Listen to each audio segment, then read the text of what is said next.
Alright, so for those of you who have not been tuning in, this one is for you guys on YouTube. Essentially, here on Twitch, I've been streaming a Facts Per Follower stream, and the last video I uploaded to the YouTube was Facts 1 through 13. Here we are going to go from 14 through 30, as we have shared 17 new facts ever since.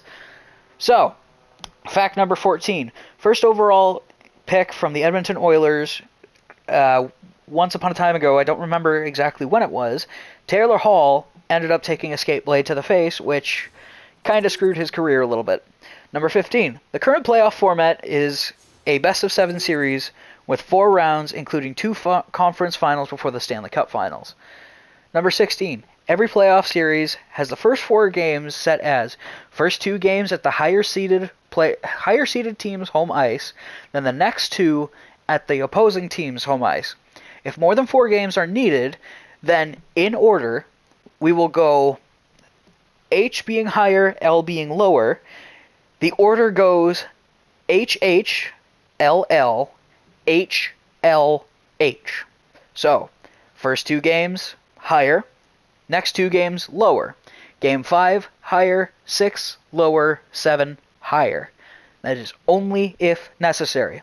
Number 17. As it was brought to my attention in a Discord group chat, number 17. Kasperi Kapanen is another player who played alongside his father. However, it was in the Finnish Elite League, where his father and Kimmo Timonen owned the team that they both played for.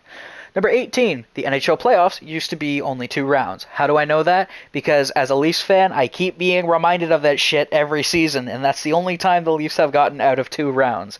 And it sucks knowing that ever since. Number 19. After this year's Stanley Cup Finals, the rings will be taken off and put into the Hockey Hall of Fame. Essentially, because they have filled every possible ring with all the teams ever since they have added all those extra rings. Number 20. The original and legitimate Stanley Cup is in the Hockey Hall of Fame, which is set in Toronto. Number 21. Here comes some wrestling crossovers. All Elite Wrestling, or AEW's, Maxwell Jacob Friedman, also known as MJF, wore a New York Islanders jersey in his hometown for the cheap pop, which is a cheer. The commentator known as Taz said, "Yeah, you're cheering for him now, but I bet he'll sign elsewhere the first chance he gets," referring to the situation in regards to John Tavares. He was drafted by the Islanders, but left for Toronto as soon as his contract with the Islanders had expired and he hit free agency. Prior to, he had said, "Yes, I'm an Islander for life," and then switched straight to Toronto. Personally, don't blame him because he wanted to return to Toronto, which is his hometown.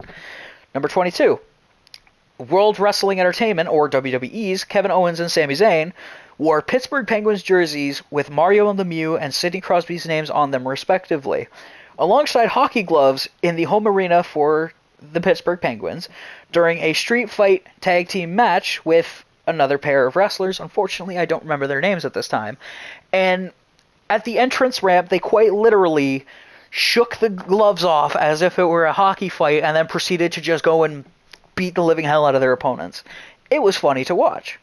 Number 23, Adam Copeland, formerly known as Edge, and Christian Cage had a match in AEW in Toronto in their home arena of the Scotiabank Arena, and Adam had put on a Toronto Maple Leafs jersey, and Christian put on a Boston Bruins jersey, and then proceeded to kick the crap out of each other. If I remember the spot correctly, Adam had gotten the upper hand and pulled the Boston Bruins jersey over Christian's head and proceeded to just feed him uppercuts, essentially 70s and 80s hockey style.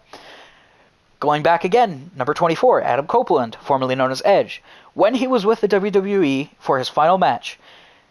His final match in Toronto at the Scotiabank Arena with the WWE had Toronto Maple Leafs inspired gear for his last match against Sheamus.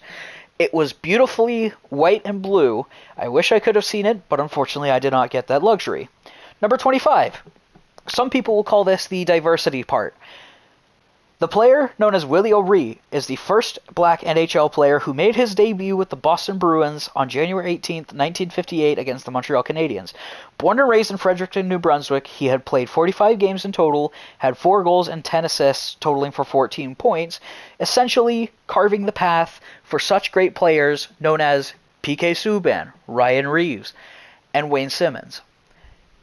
Simply because it doesn't matter what race, gender, creed you are, you can still play hockey. As long as you play it well, we don't care. Speaking of the gender situation, where yes, of course, men and women both play hockey. We're going to throw an extra one in here that I have to write down myself. We'll toss this one as number 26, but it will be switched to 31. Number 26, the PWHL, essentially professional women's hockey, was only given a real showcase at the Olympics for, Winter Olympics. Now, the real 26 is the PWHL, Professional Women's Hockey League. The inaugural season was this year, 2024. We're going to switch to 27. Their original 6 was Toronto, Montreal, Ottawa, Minnesota, Boston, and New York.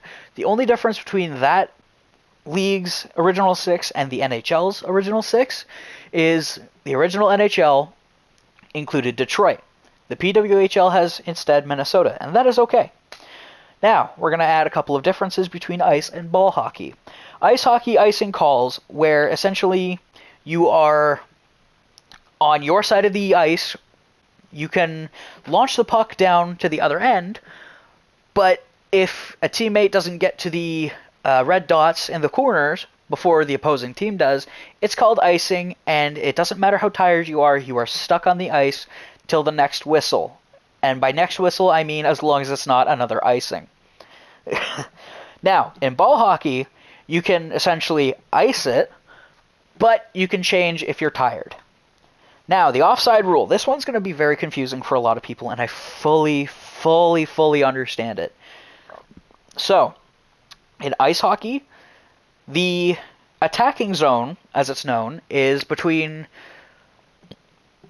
we'll say, you and your opponent. So in the opponent zone, it is from their blue line to the back of the net. That is the attacking zone.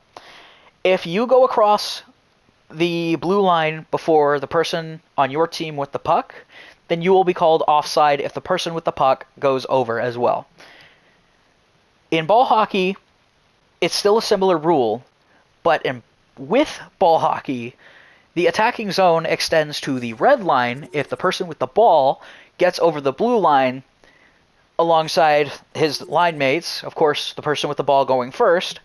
Then you can essentially play from the red line, which is the middle, to behind the net. Now, one I forgot, which is supposed to be number 28, the NHL preseason consists of 7 games. 1 game against every team in that specific division. So that is the recap. For those watching on YouTube, I hope you're able to tune in on Twitch. I'm live every Tuesday, Wednesday with a variety game. Every Friday, Saturday, it is going to be NHL. And now we clip that.